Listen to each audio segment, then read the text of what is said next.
Today we're going to go ahead and revisit my wild nano blue tetras. I'm also going to go ahead and split this colony into two so we can get them to spawn again.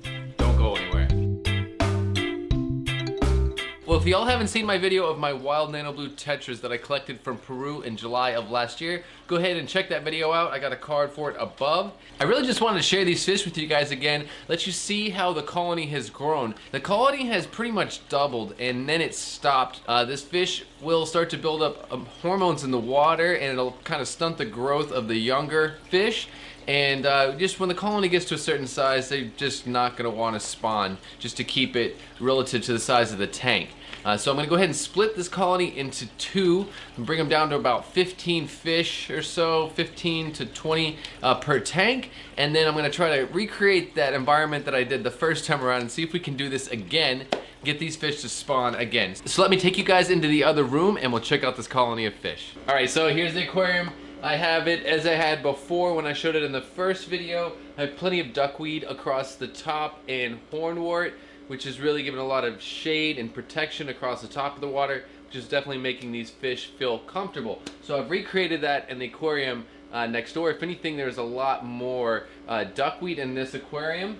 So I'm just going to go ahead into this tank. I'm probably going to pull off a little bit of the duckweed just so that I can get around in there if you guys know what it's like, and try to catch some of these fish. I'm going to go ahead and try to feed them just a little bit of something to get their attention to the surface and try to surprise them and at least get about 15 or so into this aquarium over here. And then I'm going to do a little bit of a water change on this one to reduce the hormones that are in there and try to just, you know, treat it like a fresh rainfall, just refresh that water and see if that helps to get them to spawn as well.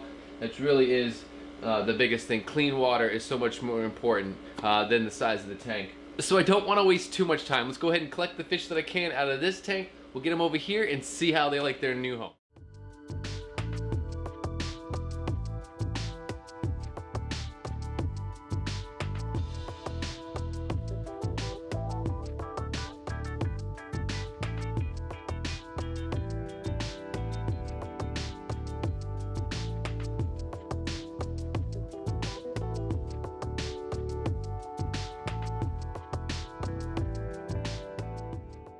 I really have to keep in mind here that these fish are very sensitive. When we were collecting these fish in Peru, if you were to overhandle these fish at all, they would just float to the top. They'd be dead within minutes.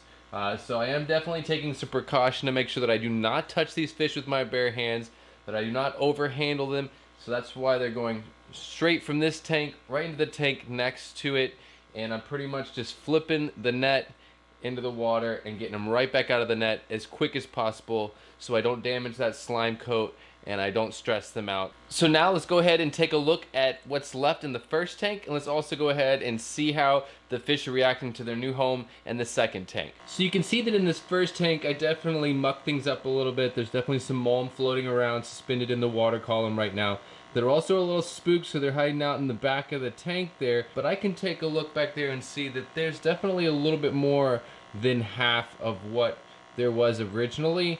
And that's okay because I really want to focus on probably spawning in the second tank, because the goal here for me is recreating again what I've done. Not just doing it once, but being able to actually recreate this process in a whole new tank. So this is the second tank. There is about 10 or 12 in this aquarium. Of course, they're spooked. They're just getting comfortable. They're hiding in the back, but I haven't had any of them like floating on the top. Nobody looks really super stressed, but they're definitely having to acclimate a little bit. The water parameters are pretty much the same. The substrate is pretty much the same, everything. I do have some leaf litter in here. I just don't have as much mulm and microorganisms and stuff. So I'm really trying to observe these fish and watch what they do from afar without spooking them, and just seeing how they go through their courting behaviors and where they're probably spawning.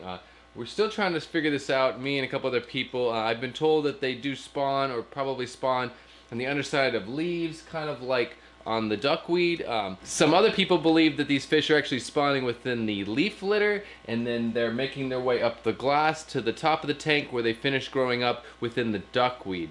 So I'm not sure what's going on. I definitely see these little microscopic fry along the glass when they're really small. So I'm not sure if they're starting at the bottom, making their way to the top, or they're just being spawned out on the roots of the duckweed. So we're still trying to figure this out. That's the cool thing about this to me is just, you know, learning things. I don't know really, I know maybe 3 people in the United States right now that have these fish in captivity and are spawning them. So this is pretty exciting for me. These are on the red list. They are at least concerned, but they're definitely still on the red list. In their natural environment is being threatened by illegal gold mining and things like that. Definitely look forward to seeing if I can recreate it a second time in the second tank. I'm really excited about this project. I hope you are as well. Please keep an eye out for more content about these nano blue tetras, and we'll see if I can get them to spawn a second time. But thank you guys again for watching. I appreciate it. If you're not subscribed to this content and you like it, you want to see more of it, go ahead and click on that subscribe button down below. Don't forget to like, comment, and share.